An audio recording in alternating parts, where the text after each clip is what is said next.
जिस सिस्टम से लोकतंत्र को मजबूत करना था, आज उसी सिस्टम की डेडलाइन कुछ लोगों के लिए डेथ लाइन बनती जा रही है। और ये सिर्फ एक लाइन नहीं है, पिछले 22 दिनों की कड़वी सच्चाई है। 7 राज्यों में 25 बीएलओ की मौत हो गई और मौत एक ही सवाल छोड़ गई, क्या एसआईआर डेडलाइन बीएलओ की डेथ लाइन बन चुकी है? देश के 12 राज्यों में 51 करोड़ मतदाताओं तक पहुंचने का मिशन चल रहा है। 5 लाख से ज्यादा बीएलओ घर घर जाकर फॉर्म जमा कर रहे हैं, डेटा जुटा रहे हैं, लेकिन ड्यूटी के बीच मौत का ये सिलसिला सिर्फ संयोग नहीं लगता है, क्योंकि बिहार में 3 महीने चुनाव में अभियान चलाया गया, 77,000 बीएलओ लगे, सभी के मतदाता सूची में नाम जोड़े गए, लेकिन एक भी दबाव या मौत का मामला सामने नहीं आया। तो फिर बाकी राज्यों में ये कैसे बदलाव देखने को मिल रहा है? सबसे चुभती अगर घटना की बात करें तो जौनपुर के 30 साल के विपिन यादव की खुदकुशी है। परिवार कह रहा है डेडलाइन का दबाव, फॉर्म जमा करने का दबाव, डेटा अपडेट करने का दबाव और ऊपर से वेतन रोकने की डर। इसी के बाद ये सवाल और तेज हो गया, क्या बीएलओ सिस्टम से लड़ रहा है या खुद सिस्टम बीएलओ से लड़ रहा है? यह घटना केवल विपिन यादव की नहीं है, बल्कि अन्य राज्य मध्य प्रदेश, राजस्थान, गुजरात, बंगाल, तमिलनाडु, केरल, सभी जगह हालात एक जैसे हैं। कहीं दिल का दौरा, कहीं तनाव, कहीं अवसाद में बीएलओ परेशान है। तो दोषी कौन है? डेडलाइन, अधिकारियों का दबाव या फिर जनता का सहयोग न मिलना? हमने कई बीएलओ से बात की, जवाब साफ है, काम मुश्किल नहीं, लेकिन डेडलाइन जबरदस्ती मुश्किल बना दी है। लोग घर मिलते नहीं हैं, बार बार घर जाना पड़ता है।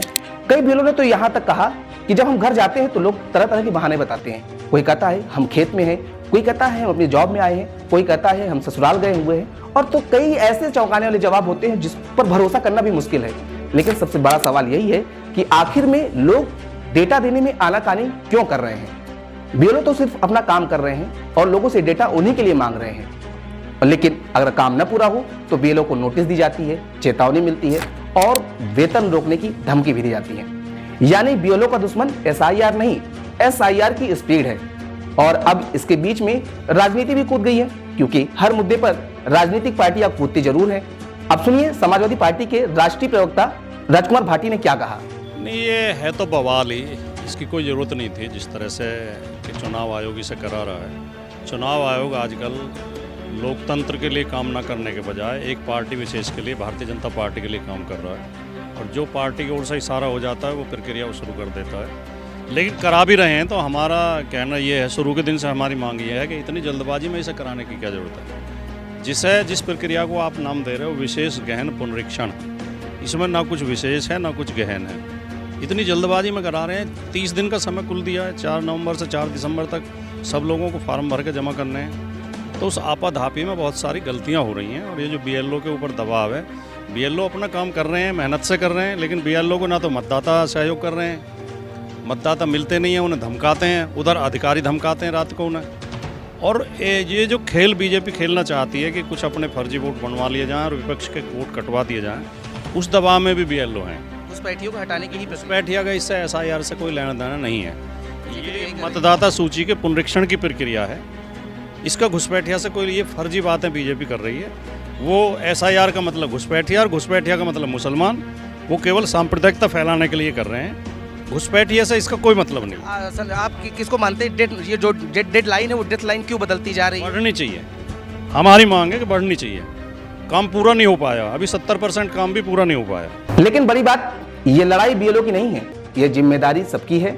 बीएलओ का फॉर्म भरवाना है, लेकिन मतदाता का काम सहयोग करना है, अधिकारी का काम दबाव नहीं बनाना है, सिस्टम को आसान बनाना है, और पार्टियों का काम भ्रम नहीं जागरूकता फैलाना है। तभी ये डेडलाइन डेथ लाइन बनने से बचेगी और आसानी से ये प्रक्रिया जो है वो पूरी हो सकेगी। लोकतंत्र की ताकत वोटर लिस्ट से निकलती है, लेकिन विडंबना आप देखिए कि लिस्ट बनाने वाले हाथ आज सबसे असुरक्षित और अपने को असहज महसूस कर रहे हैं। 22 दिन 25 बीएलओ की मौत, ये आंकड़ा नहीं, ये हर राज्य की चीख है। बीएलओ सालों से ये काम कर रहे हैं, कोई ऐसा नहीं है कि पहली बार वो कर रहे हो, लेकिन बीएलओ लगातार ये सालों से काम करते चले आ रहे हैं। घर घर जाना, फॉर्म देना, गलत एंट्री हटाना, फोटो लोकेशन अपलोड करना और गलत सूची को हटाकर सही सूची को मतदाता सूची में शामिल करना है। लेकिन क्या यह डर नया है, दबाव नया है, या डेडलाइन नई है? और सबसे बड़ा अगर सदमे की बात करें तो गोंडा के बीएलओ और शिक्षक विपिन यादव की खुदकुशी की है।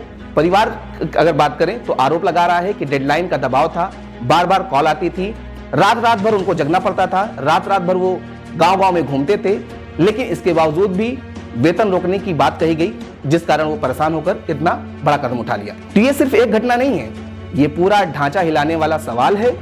अगर बिहार में 3 महीनों का चुनाव लिस्ट अभियान बिना मौतों के चल सकता है, तो बाकी राज्यों में यह स्पीड की राजनीति क्यों चल रही है?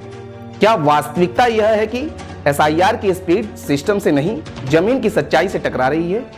क्योंकि बीएलओ बता रहे हैं लोग घर में मिलते नहीं हैं, कई बार मना कर देते हैं और कई बार तो ऐसा ऐसा जवाब देते हैं कि जिससे लोग चौंक जाएं।